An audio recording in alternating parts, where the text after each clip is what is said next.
All right, in this video, I'm going to go over the listing contract, the West Penn Multi-List Standard Exclusive Listing Contract. Keep in mind, this is between the sellers, and RE/MAX Real Estate Solutions, not between the agents specifically, right? I'm contracted with RE/MAX to handle the listing, even though it seems like it's all me. And the reason that is what if something happens to me?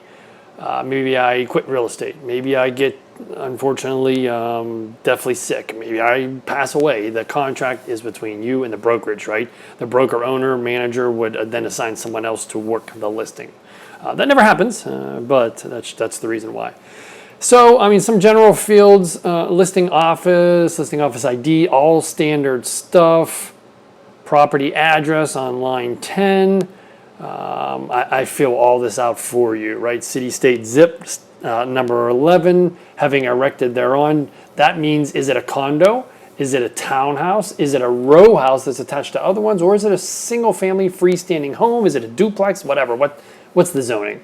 Municipality and county? Well, it's pretty self-explanatory. Is it Allegheny County? If so, what municipality? Is it Brentwood? Is it Peters Township in a different county, etc.? I fill all this in. Deed book volume, most of the time we grab this from the Allegheny County website if it's in Allegheny County.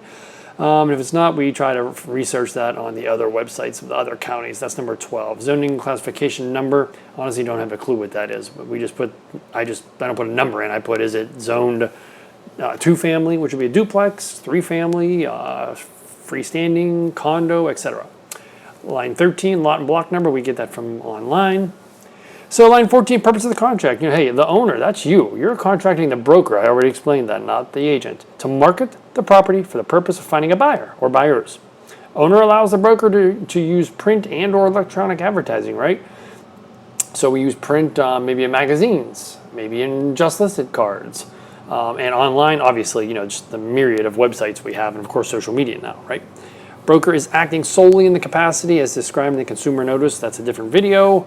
That just means I am, the broker and me are working in a continuous good faith effort until the property is under contract to get it under contract, right? 16, services to the owner. Broker may provide services to an owner for which broker may accept a fee. Such services may include but are not limited to listing fees, deed document prep, ordering certifications required for closing, financial services, title transfer, preparation of services, ordering insurance, repair and inspection services. Broker will disclose to the owner if any of these fees are to be paid by the owner. So it's a lot of words. My brokerage that I currently work for at the time this video is made, we don't offer, except the closing company, any other above and beyond services, in which case everybody is required by the state of Pennsylvania to disclose if there's a business affiliation with somebody they're recommending, right? So my lender, my home inspector, I have no affiliation, meaning I don't get paid from them to send you to them. Line 20, listing price. Well, at this point should have already covered that, right? I should have done a detailed market analysis, or maybe we already knew what the price should be without a market analysis. Maybe you just told me what it should be. Maybe I just told you. 21, 22, the owner may reduce a listing price at any time. I think, to that I would say, duh. The listing price shall include broker's commission, and the owner agrees to pay 1/2 of all required real estate transfer tax. Yeah, that's true. In the state of Pennsylvania, there's a transfer tax, which is just another way for the state to grab some of your money. There's a percentage. The percentage is different in every municipality. The buyer pays half, the seller pays half. And the commission comes out of that number as well. All fees come out of that line 20. Okay, 23, 24, 25, the period of the listing, the time period. So this is a lot of legalese. I'm going to skip to line 26. That's the start date. That's whenever I have all the photos and videos and I send you the paperwork. I usually list it the same day I send you the paperwork or the day after. 27, it's a year contract. That's the standard. Line 30, the only other blank. Either party, either myself or you, can terminate this contract after 6 months, 180 days in writing. And it goes over the description of how that would come about, certified mail, yada, yada, yada. 42 through roughly 46, compensation. So they have a dollar amount in there. We're not sure why the state of Pennsylvania has a dollar amount. We never charge a flat fee or a set dollar amount. And And this is sometimes a dicey conversation. What is the compensation? Well, every agent and brokerage charges a different amount, right? Usually it's not lower than 5%. And the way it's determined is the price of the house. So the lower the percentage of commission, usually the higher the listing price, right? So if you're $1 million and up, expect to see 4 or 5%, right? If you are, I don't know, 500,000 to $1 million, expect to see 6%. It might even be 400,000, right? 4% under, you expect to see 7%.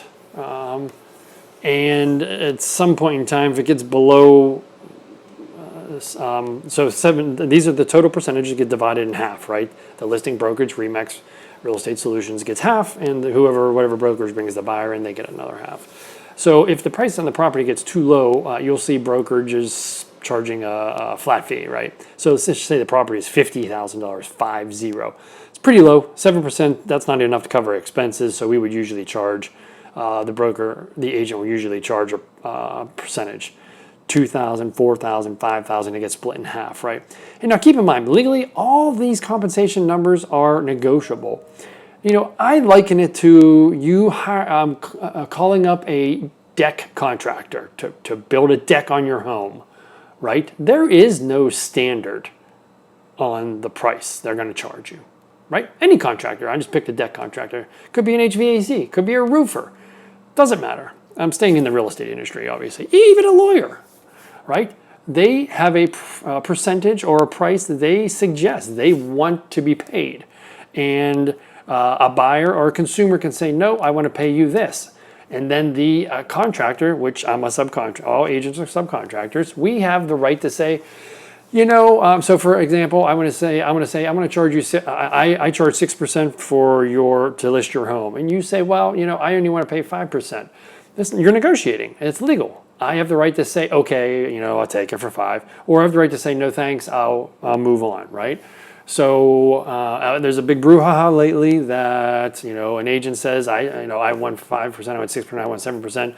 And sellers don't understand that they can ask for it to be lower, but the agent has the full right to say, nope, that's what I charge. Okay, hopefully that's pretty clear. Basically, that was a couple of examples of compensation is negotiable by law. 47, 48, 49, owner will pay broker's compensation if property or ownership of property in it is sold or exchanged during the term of the contract. I mean, that's the whole idea. We're trying to get a buyer in and get it sold within the term, the 1 year of the contract, right? Owner, term exchange during the term of this contract by broker salesperson, that's me, owner. So if you sell it as an owner, let's say I have it listed, right? And I've had this happen. The seller meets somebody, says my house is for sale, they look at it and they want to buy it. Well, the owner doesn't get out of paying compensation. And the reason for that is chances are the buyer is going to look at the marketing the agent did, right? And that is going to help them buy the house. So the owner doesn't get out of paying commission just because they bring a buyer in. So when you're in a contract with a real estate agent, you pay the commission regardless at listing price or any price acceptable by the owner. 50-51, owner will pay broker's compensation if a ready, willing, and able buyer is found by broker or anyone, including owner. I just basically went over that. A willing buyer is one who is willing to pay the listed price or more for the property, or less, or one who has submitted an offer accepted by the owner, right? 52, 53, owner will pay broker's commission if negotiations that are pending at the ending of the contract date result in a sale, right? So I don't know if it covers it in here, but if our contract ends with you, the brokerage is still entitled to a commission for a period of 180 days, 6 months after the contract has expired, if the owner sells it on their own. So if the owner hires another agent, which happens all the time, that no longer is relevant. That no longer is valid point. So, but if you terminate, let's just say, and I'm going to give you an example. I've had this happen, right? I had a $1.3 million listing, 1.2. It was a tough sale years ago, 5 years ago. Somehow, my seller got in touch with the buyer, and the buyer had an agent, went around both agents and said, listen, if you hold on, I'm going to terminate the contract with my listing agent, which is me, and then that'll save you X amount of dollars. Somehow the buyer and the buyer's agent agreed to this unsavory, unethical behavior, right? So our contract ended.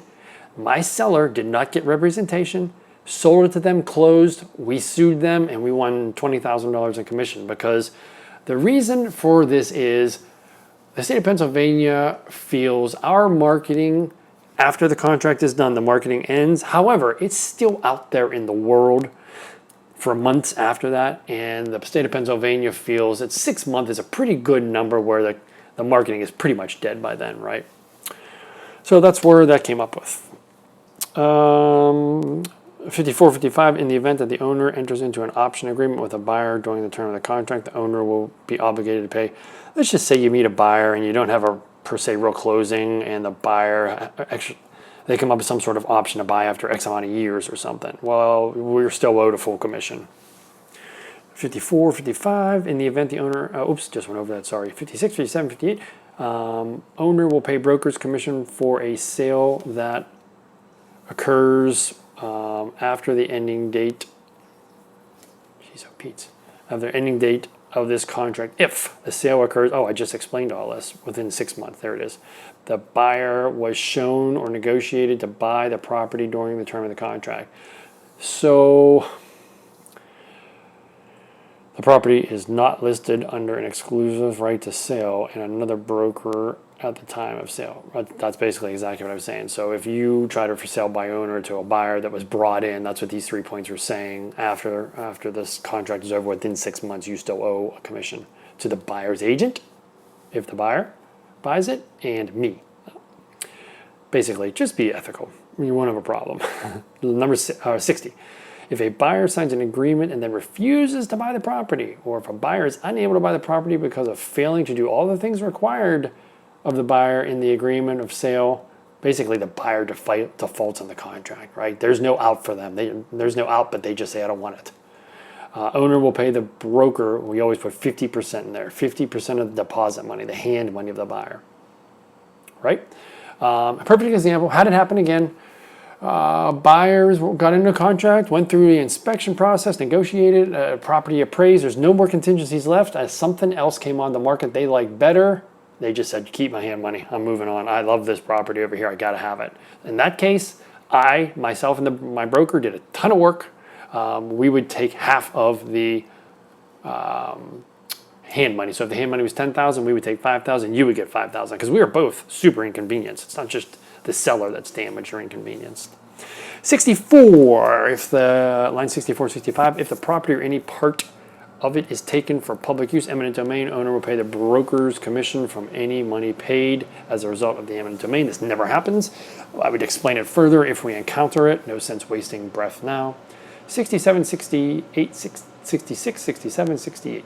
If a sale occurs, broker's commission will be paid upon delivery of the deed, basically at closing, or other evidence of transfer of title or interest. If the property is transferred by an installment contract, broker's compensation will be paid upon the execution of the installment contract. I'm not going to get into installment contracts. I'm not going to get into assignment or anything like that, because these things really don't happen that often. And honestly, this isn't a class to teach you what all that stuff is, eminent domain. If it comes up, I'll go into further detail. 69 through 72, deposit money. This is the earnest money or hand money we collect that is collected from the buyer. The buyer's broker usually keeps it, or the closing company, not the listing brokerage. Broker or any person owner and buyer name in the agreement of sale will keep the deposit monies paid by. Basically, I just told you that the buyer's broker and or the closing company keeps the buyer's hand money in an escrow account, non-interest bearing. If held by the broker, that's going to be held, required, blah, blah, blah, blah, blah, blah, blah. Basically just saying what I said. 73 through 75, conflict of interest. Conflict of interest is when the broker or licensee has a financial or personal interest whereby broker or licensee cannot put owner's interest before any other. So, I mean, this happens all the time. Agents buy a house, fix it up, and flip it, right? They go to sell it. So they have to disclose that they have an interest in there. Now, if they represent the buyer, they can't lie to the buyer to make them pay more if they just because they have an interest, right? And conversely, if I can't tell you, the seller, I may want to buy it myself, right? I can't. I'm sure this has happened before. That's why this is a rule. I can't tell you, oh, Mr. Seller, Mrs. Seller, let's just say your property is worth $300,000. I think your property is only worth $150,000, and the seller say, okay, put it on the market, and then I buy it, and I know I made you sell it for a cheaper price. That's conflict of interest. 76 through 80 agency. I kind of went over this in the consumer notice. Owner understands that this property may be shown to prospective buyers. Don't worry about subagents. We don't really have them. By brokers who solely represent the buyer. By brokers who do not represent either owner or buyer. Transaction licensee. We don't have those either. Owner authorizes the listing broker to share information and fully cooperate with all types of agents. Owner further authorizes listing broker to offer compensation. Basically, you allow us to sell your property with an agent, any kind of agent. Cooperation with other brokerages, 81 through 83. The licensee, myself, has explained brokers' company policies and cooperating with other brokers. Broker and seller agree that broker will pay from broker's fee a fee to another brokerage who procures the buyer, is a member of the MLS. Basically, this is so legalese. Basically, what this is saying is when a buyer is represented by a different broker, which is most likely to happen, you will, out of the total commission we negotiated, they will get a percentage of that. It doesn't have to be split in half. Listen, I have done listings where I did a lot of extra work. Maybe the seller's out of state, right? And I had to go over there multiple times and meet contractors to give them my personal opinion on should this be done, should that be done, right? And I don't charge per hour, I don't charge per trip, but I do expect to be compensated above and beyond. So if the commission is 7%, I may take 4% and give the balance to the buyer's broker. And they may say, well, why did you keep more? Well, listen, I did a lot more, right? I took a lot more of my time. Forget line 84, we don't use subagents. So 85 is how much commission are we going to give the buyer's agent? So we would know ahead of time. So in this example, if I was going to give the buyer's broker 2.5% out of the 7, I was going to keep the rest. I would say right here in line 85, buyer's broker gets paid 2.5%. Dual agency, I'm not going to get into this, 89 through 95. I went into this in great detail in the consumer notice video. Basically, dual agency does exist where the brokerage can represent the seller, you, not the agent, the brokerage makes it dual agency. Remax Real Estate Solutions, if we represent the seller, you, but another agent in our Remax Real Estate office, Solutions office brings in the buyer, that's dual agency. We have to let you know. We have to ask you if you're okay with it. You have to say yes in writing.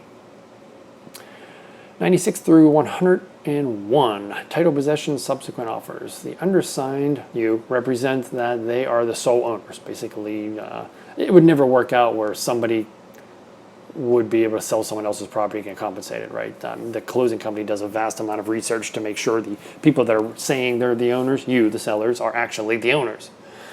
Basically what this is saying. The undersigned represents they are the owners of the listed property and agree to convey the property to the purchaser by general warranty, which means there's no defects in the deed, meaning there's no outstanding debt where a contractor put a lien against your property.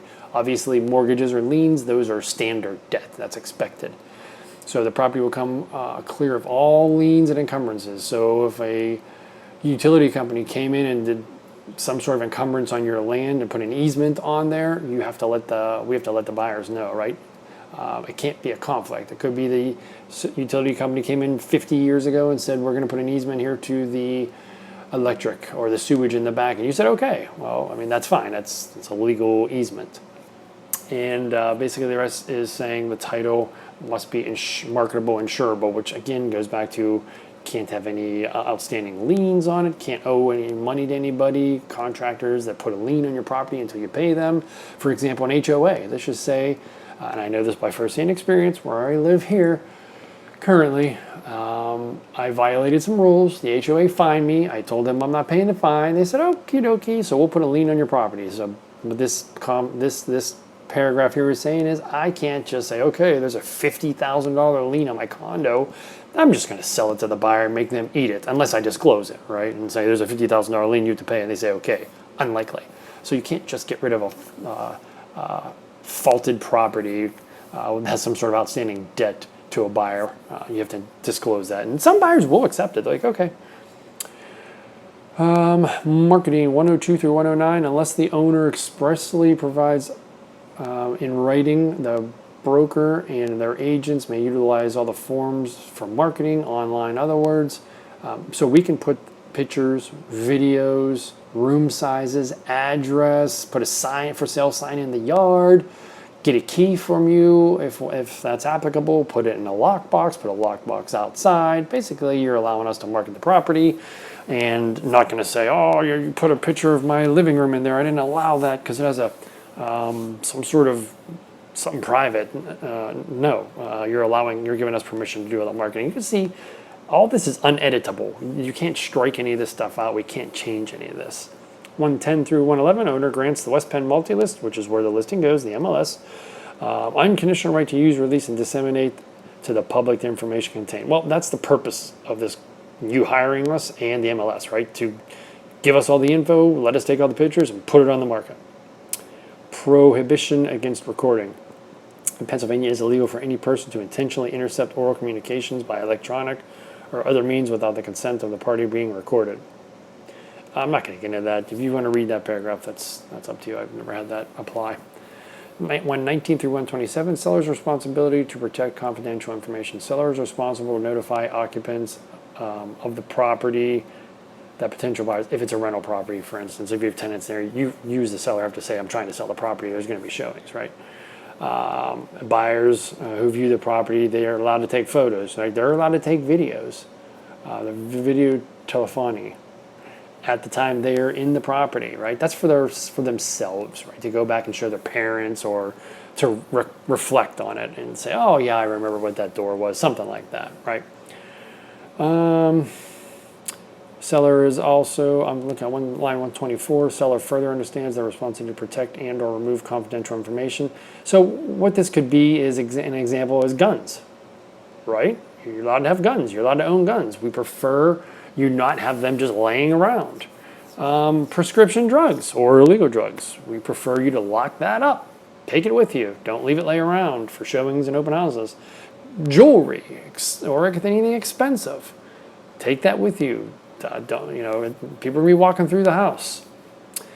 Recovery Fund 128 through 131. So there is a fund in the state of Pennsylvania that if you are financially encumbered during the transaction by the result of me, the real estate agent, there is a fund that has to go through a process. Obviously, you can't close 5 years later and say, oh, Brian didn't tell us about the oven not working, we want $5,000. It doesn't work like that. It has to go through a whole process, kind of like a court hearing almost, proof and all that. And then if you are proven to be correct and I am proven to be incorrect by a lack of my ability to do the job, you were harmed financially, you will get recompensed out of the recovery fund and I will in turn reimburse the recovery fund. I'm sure it's happened. It's definitely never happened to me. I've never heard of any agent saying that happened. We're getting to the end. Stay with me. Line 132 through the next couple of lines. Notice the person's offering to sell or rent a home. But this is pretty simple, right? We can't discriminate on any of these. Line 133, race, color, religion, religious creed, sex, disability, sexual preference, familiar status. Like I can't say, oh, you don't have kids? Oh, I can't sell them the house, right? We just can't do it. I mean, it's common sense, but it's got to be in writing as well.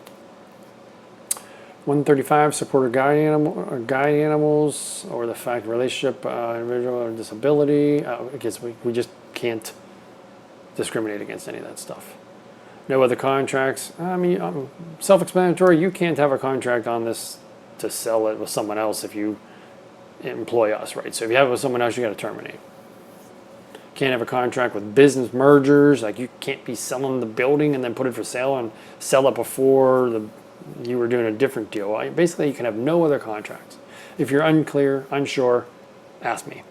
148 through 150, very self-explanatory. Heirs and assigns. In this contract, if you pass away, it transfers to your heirs, assigns, executors, administrators, successors, right? The contract doesn't die if the seller dies. Let's just put it that way. 51 through 52. 152, receipt of document.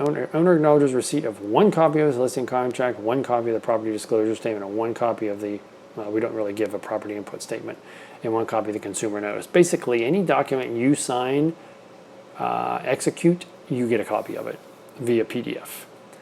Okay, 153 through 157, integration and entire contract. Basically, even though you're only signing this back page or initialing the other pages, it's all one contract. That's what line 158 is also saying, binding effect. I think that's it. Inclusions, I wouldn't worry about that. Sometimes we write in what you're including, stove, dishwasher, microwave, but I don't even really write that in there because that could be negotiable. Okay, line 164, before signing, if you're unhappy with my explanation, unhappy with your understanding of it, you are encouraged to get an attorney to review it, to explain it to you. But again, things cannot be changed. We cannot strike out things you don't like. Recovery fund, you don't like that? We can't strike that out. Okay, hopefully I explained that all very thoroughly to you. If you have any questions, let me know.